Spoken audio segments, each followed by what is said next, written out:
If you're anything like me, then you wait till the very last minute to get things done, and that applies for making Christmas presents too. In this video, I'll be showing you 4 simple blacksmithing projects that you can do that are all going to take around an hour to make. So if you're rushing to get to that Christmas party and you have nothing to bring, this video is for you. So for the first project, we're going to be forging a leaf. This one is going to be the quickest and the easiest project. And this should take way less than an hour to make. Rip this down and grind off this chunk. Honestly, the type of metal you use for this project doesn't really matter too much, because here I'm just using a scrap of rebar, so any metal really works. Once you got your piece all cut out, just go ahead and fire up the forge.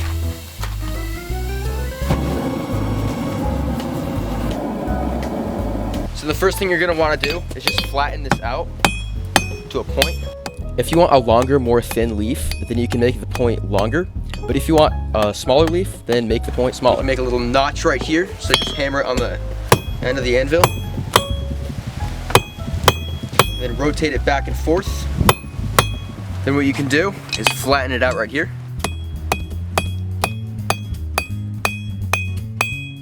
Got yourself a nice little leaf there. Then you can take the cross peen side of your hammer and make little ridges in your leaf.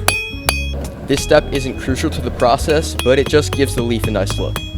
And for all you blacksmiths out there, I'm sure you could come up with another way of making the leaf look nice. After you've got your leaf shape refined, you can go ahead and flatten out the stem of the leaf. You could just use the angle grinder, but this is easier.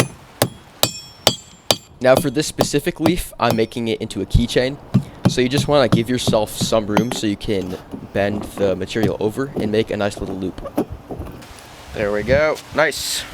After you cut it, you can go ahead and refine it a little bit more and thin out that stem. Alright, I'm going to fix this up a little bit. We'll be good. Honestly, making presents and giving them to people is the best part about Christmas to me. The whole season, at the core of it, is about giving. This is a time that we remember how much God gave to us. During this Christmas season, we remember how God gave up his glory and became a human, Jesus Christ.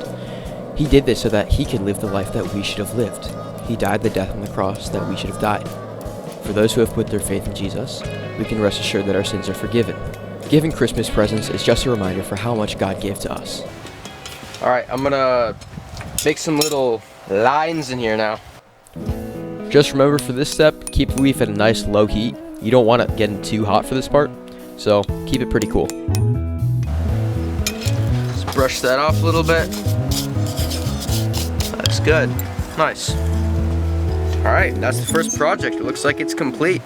This can be used as a keychain, maybe just decoration. Alright, let's get to the next one. So you're going to take a piece of square bar and cut it at 1.5 feet long. So this project is going to be a little bit more difficult than the leaf. It's going to take a little bit more time too. We're going to be making a meat fork like one of those big 2-pronged things that you see for steaks. Alright, so mark 3 inches down. That's how far you're going to cut. So however thick your bar is, you're going to cut it in half. The time you're going to spend on this project can vary depending on how much detail you want to put in it and how skilled you are, so just be prepared for that. Alright, so you're going to use an angle grinder to cut down the middle of that bar. I find this method to be the most precise instead of using like a hardy hole insert or something. After you've made sure the cut is nice and right down the middle, you can fire up your forge and throw that bar in. Once you've got it heated up, you can use the edge of your anvil to split open that cut. Alright, now you can open it up here. My angle grinder ended up breaking halfway through cutting it, so I really couldn't get it right. I didn't cut it quite right, so... And that's the price you pay for buying a $30 angle grinder. But I ended up managing without it anyways. So once you've got the prongs opened up, you can take it to the horn of your anvil and begin flattening it out. It's going to take a little bit of back and forth between the forge and the anvil, but eventually you'll get it figured out the way you want it. And maybe don't copy every single thing I'm doing, but I'm just trying to give you some ideas. If you really don't like using the angle grinder, you're going to want to stretch out these prongs as much as you can to make your life a little bit easier. So you don't have to do this next step, but I'm going to draw this out and then curl it over so you can, I don't know, like put it on a hook or something. If you're really in a rush to get somewhere, this part isn't crucial, but it just gives the piece a nice flair to it. To get a nice little hook or curl on the end of this thing, you're going to want to draw out that point pretty narrow so you can bend it over.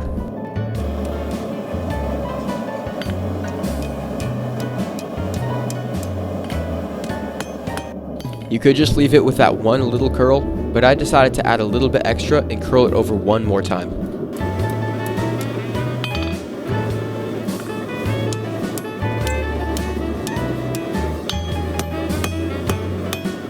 With the amount of details I was adding, this thing was taking me way over an hour.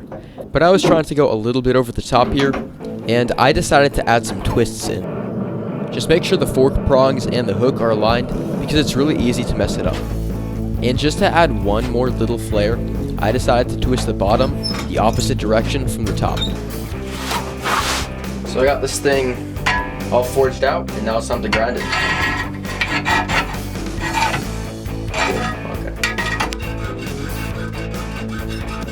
You might have to quench it, because if you don't, the prongs might bend really easily. I'm going to finish this thing up on the grinder. When you're grinding it, make sure you get it down to a very smooth finish, because that way it'll be a lot easier to clean. And once you're all done grinding, you can say that gift number 2 is complete. Alright, our next project is going to be a steak flipper, so get yourself a piece of square bar that's a little bit under 2 feet long. You're really going to want to thin out this point. If you're broke and you don't have a power hammer like me, you're going to want to grab your heaviest hammer for this part, because you need to thin this thing out a lot. To make an actual steak flipper, you need to loop it around a couple of times, and you can't really do that if the material is thick. So thin it out as best you can. So once you have the bar stretched out and thin, you can round over the edges and make it circular. Alright, so you can thin that out to about maybe 6 inches, and then you can go in for another heat and then bend it over. So once you're sure that the end is thin enough, you can measure 3 inches down the end of it and then bend it over there. Once you've bent it over, you can make a little hook. You might have to refine it a little bit, but once you've done that, throw it back in the forge for another heat. To make an actual steak flipper, you're going to need to bend it one more time. So first, quench the hook so you can hit it there, and then bend it over one more time.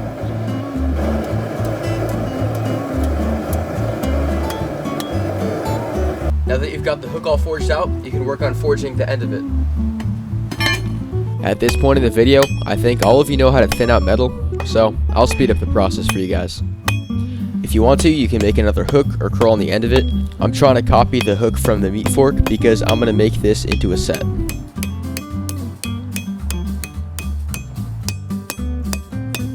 Once again, these final steps aren't crucial, but I think they just really make the piece come together.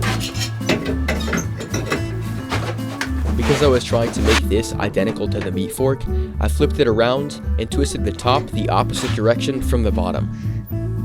And once again, if you're doing this, just remember to make everything lined up in the end after you're done twisting. It's really easy to forget this step, and if you're all done with it and you realize that they're off, you're really not going to want to go back and fix it.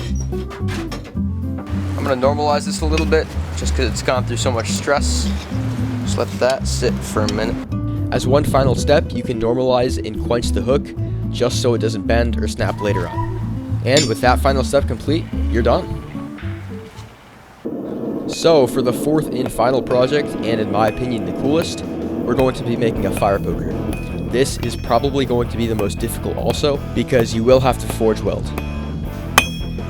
And once again, you can start the project by grabbing your heaviest hammer and whacking it until it's thin. Now that you got the end thinned out, you're going to take the piece, mark maybe 5 inches down it, so there. You're just going to want to mark it a little bit so you know where to bend it over. So flip it over.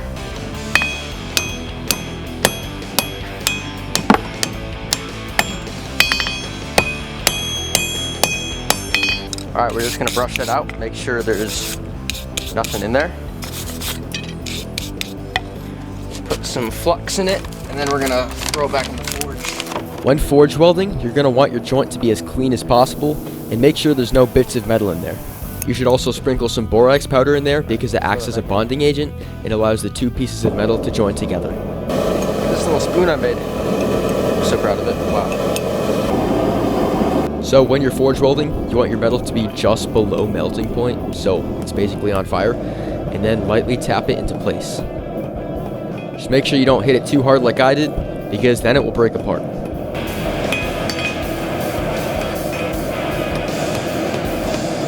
After you're sure that your weld is set and that it's not going to break apart, you can finish refining it into a point.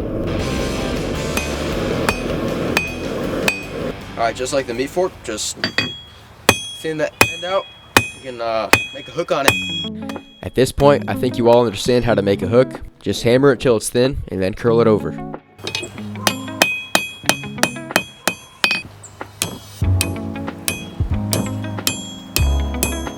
And then, once again, if you want, do a little bit of a twist on it.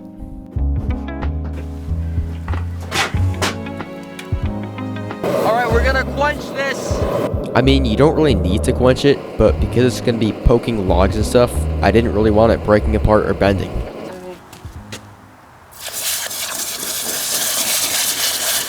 That was some cold water, it's like 40 degrees. And with that final step complete, you now know how to make quick and simple blacksmithing projects that anyone can appreciate.